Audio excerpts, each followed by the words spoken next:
কয়েকশো কোটি জালিয়াতি চিটফান্ড কাণ্ডে নাম উঠল শুভমান গিল সহ 4 ক্রিকেটারের। তলব সিআইডি। এখনই জানতে একটি লাইক করুন, চ্যানেলে নতুন হলে চ্যানেলটি ঝটপট সাবস্ক্রাইব করে বেল আইকন প্রেস করে রাখুন ক্রিকেট সম্বন্ধীয় খুঁটিনাটি সকল প্রকার খবর সবার আগে আপডেট পেতে। বর্তমান সময়ে ভারতের ব্যাটিং অর্ডার মুখ থুবড়ে পড়েছে ঘরের মাটিতে ও বিদেশের মাটিতে, বিশেষ করে টপ অর্ডারের ব্যাটসম্যানরা। তার ফলে ডব্লিউটিসি ট্রফির ফাইনালেতে আর পৌঁছতে পারল না ভারত। এই আবহে ভারতের ওডিআই দলের ওপেনার শুভমান গিলকে নিয়ে চিন্তা আরও বাড়ল ভারতের। প্রত্যাবর্তনের জল্পনার মাঝে চিটফান্ড প্রতারণার নাম জড়ালো ভারতীয় ক্রিকেটার। ভারতের তরুণ ব্যাটসম্যানের বিরুদ্ধে প্রতারণা কাণ্ডে যুক্ত থাকার অভিযোগে তাকে সমন পাঠিয়েছে গুজরাট সিআইডি। আর্থিক প্রতারণার ঘটনা যুক্ত থাকার দায়ে অভিযুক্ত ভারতীয় ক্রিকেটার শুভমান গিলকে সমন পাঠানোর পাশাপাশি আরও 3 ক্রিকেটারের নাম মোহিত শর্মা, সাই সুদর্শন ও রাহুল তেওয়াটিয়ার বিরুদ্ধেও গুরুতর অভিযোগ আনা হয়েছে।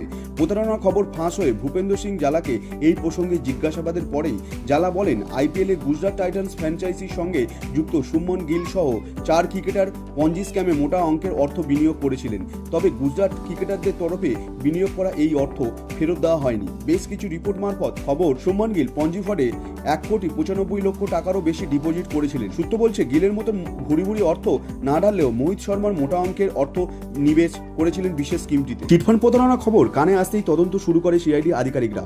উঠে আসে 4 ভারতীয় তরুণ ক্রিকেটারের নাম। জানা গিয়েছে, এই জালিয়াতি ঘটনায় ভূপেন্দ্র সিং জালার অ্যাকাউন্টের হিসাব রক্ষক রুশিক মেহতার বিরুদ্ধে অভিযোগ উঠতেই তড়িঘড়ি তাকে গ্রেপ্তার করেছেন তদন্তকারী আধিকারিকরা। বেশ কিছু সংবাদ মাধ্যমের সূত্রের খবর, গত সোমবারই চিটফান্ড প্রতারণা খবরে গুরুত্ব দিয়ে বিভিন্ন স্থানে রেড করে গুজরাট সিআইডি অফিসাররা।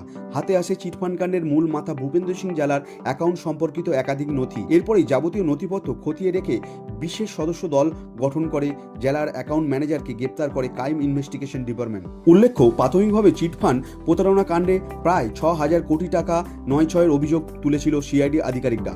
তবে তদন্ত যত এগোয় অর্থের পরিমাণ ততই কমতে শুরু করে। সদ্য পাওয়া তথ্য অনুযায়ী বর্তমানে 4 ক্রিকেটার সম্পর্কিত চিটফান্ড কাণ্ডে জালিয়াতির অর্থ 450 কোটিতে এসে ঠেকেছে। তবে অনেকেই মনে করছেন তদন্তের সাথে সাথে পা মিলিয়ে অর্থের পরিমাণ আরও বাড়তে পারে।